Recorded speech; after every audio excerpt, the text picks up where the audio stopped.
দেখেছি যে সরকার একটা সাজানো নাটকের মাধ্যমে 6 জন যে সমন্বয়ক তাদেরকে ডিবি কার্যালয়ে আটক রেখে তারা হচ্ছে আন্দোলন প্রত্যাহার করে নেওয়ার ঘোষণা দিয়েছে সেই 6 জন সমন্বয়ক।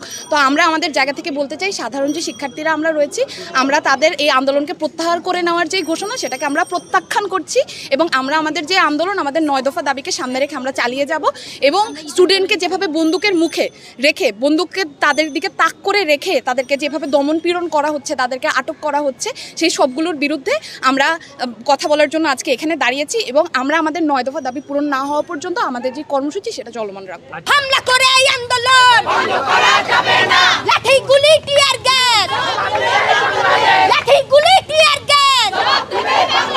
আমরা দেখছি যে আজকেও যখন শিক্ষার্থীরা ওই বিবৃতি প্রত্যাখ্যান করে তারা আন্দোলনে চালিয়ে যাওয়ার দাবি জানায়, তখন আমরা দেখেছি যে সকাল থেকে পুলিশ, বিজিবি, সেনাবাহিনীর এক এক গাড়ি প্লাটুন বিভিন্ন জায়গায় দিনের বেলা তারা নাটক করছে এবং রাতের বেলা তারা প্রত্যেকটা মেসে মেসে গিয়ে শিক্ষার্থীদের নামিয়ে হেনস্থা করছে।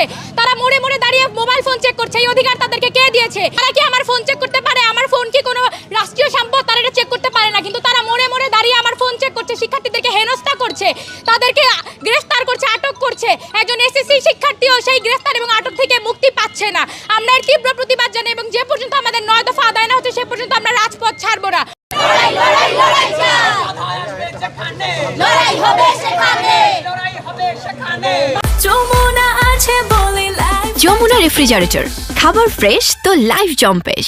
আমরা বলতে চাই যে আমরা তো তাদের যেই চরিত্র সেটা আমরা দেখতে পেয়েছি। তারা যেটা করেছে যে তারা তাদেরকে বলছে সবাইকে এখন দেখানোর জন্য, বলার জন্য, দেশবাসীকে একটা জানানোর জন্য যে ঠিক আছে তাদেরকে আমরা ছেড়ে দিচ্ছি, কিন্তু বিষয়টা আমরা জানি প্রকৃতপক্ষে যে তাদেরকে আসলে গৃহবন্দী করে রাখা হবে এবং মানসিকভাবে তাদেরকে যেই সকল টর্চারের মধ্যে দিয়ে নিয়ে যাওয়া হয়েছে।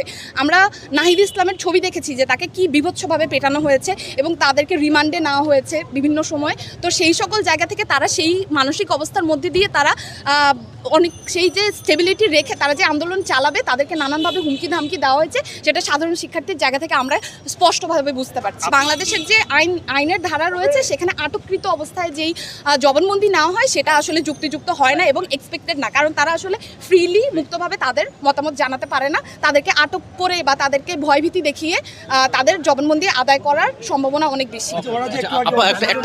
একটা লাস্ট প্রশ্ন, আজকে আপনাদের যে আন্দোলনটা ছিল এটা কি স্থগিত করছেন? কর্মসূচি না, আমরা স্থগিত করছি না, আন্দোলন চলবে।